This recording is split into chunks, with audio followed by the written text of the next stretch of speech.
परिचय। मनुष्य, जंतु और पादप जीवित रहने के लिए ऑक्सीजन पर निर्भर होते हैं। कुछ जंतुओं की श्वसन तकनीक मनुष्यों के ही समान होती है, कुछ में श्वसन प्रक्रिया पूरी तरह भिन्न होती है। पादपों की श्वसन प्रणाली भी पूरी तरह अलग होती है। इस पाठ में हम जंतुओं और पादपों के श्वसन के बारे में विस्तार से पढ़ेंगे। उद्देश्य। इस पाठ के अंत में आप निम्न करने में सक्षम हो जाएंगे: कीटों में गैस का विनिमय समझाना, केंचुआ कैसे श्वसन करता है यह समझाना, मेंढक के श्वसन के विभिन्न तरीके समझाना, मछली जल में कैसे श्वसन करती है यह बताना, पादपों की श्वसन प्रक्रिया को बताना। कीटों में श्वसन। मनुष्यों ही की तरह कीटों को भी जीवित रहने के लिए ऑक्सीजन की जरूरत होती है। मनुष्यों ही की तरह वे अपशिष्ट के रूप में कार्बन डाइऑक्साइड को उत्पन्न करते हैं, लेकिन मनुष्य के विपरीत टिड्डा, घरेलू मक्खी, तिलचट्टे इत्यादि कीटों में फेफड़े नहीं होते। कीटों में जिस प्रक्रिया से गैसों का विनिमय होता है उसे विसरण कहते हैं। कीटों में श्वसन तंत्र। कीटों के शरीर में वायु उनके शरीर में पाए जाने वाले छिद्रों के द्वारा प्रवेश करती है। इन्हें श्वास रंध्र कहते हैं। श्वास रंध्र कीट के संपूर्ण शरीर में फैले हुए वायु नलियों के संजाल में खुलता है। इन नलियों को श्वास नाल कहते हैं और ये गैसों का विनिमय सुलभ करती हैं।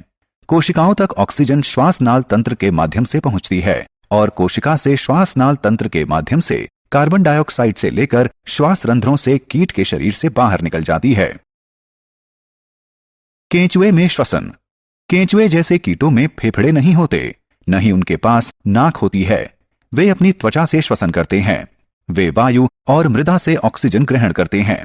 जब ऑक्सीजन उनकी आर्द्र त्वचा के संपर्क में आती है तो यह विभक्त हो जाती है।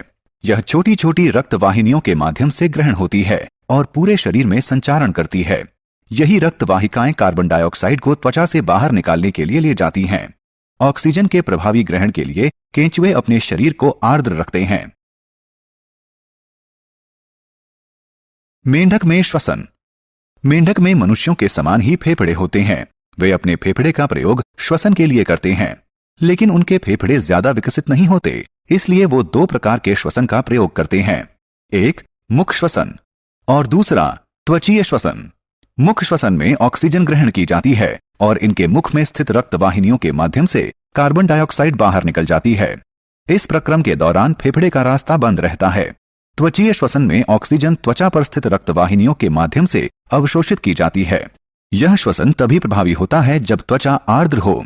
इस श्वसन तकनीक का प्रयोग मेंढक जल और थल दोनों जगह करते हैं। मछलियों में श्वसन।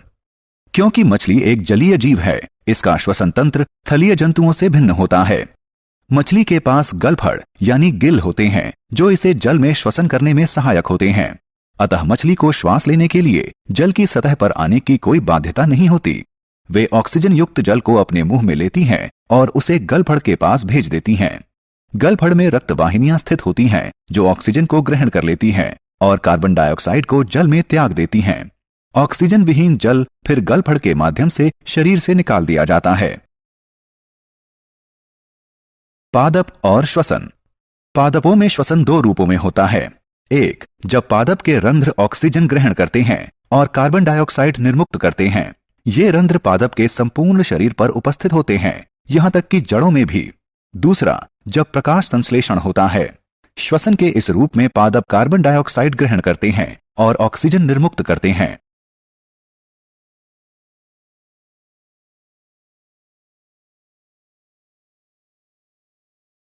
सारांश। आइए हमने जो कुछ सीखा है उसे संक्षेप में दोहराएं। कीटों में वायु उनके शरीर के किनारों पर स्थित श्वास रंध्रों के माध्यम से प्रवेश करती हैं।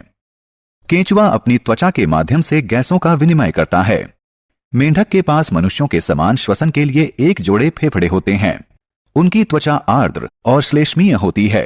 वे अपनी त्वचा से भी श्वसन कर सकते हैं। वे अपने मुख से भी श्वसन करते हैं। मछलियों के पास श्वसन के लिए विशेष अंग होता है जिसे गलफड़ यानी गिल कहते हैं। पादपों में श्वसन के दो रूप होते हैं।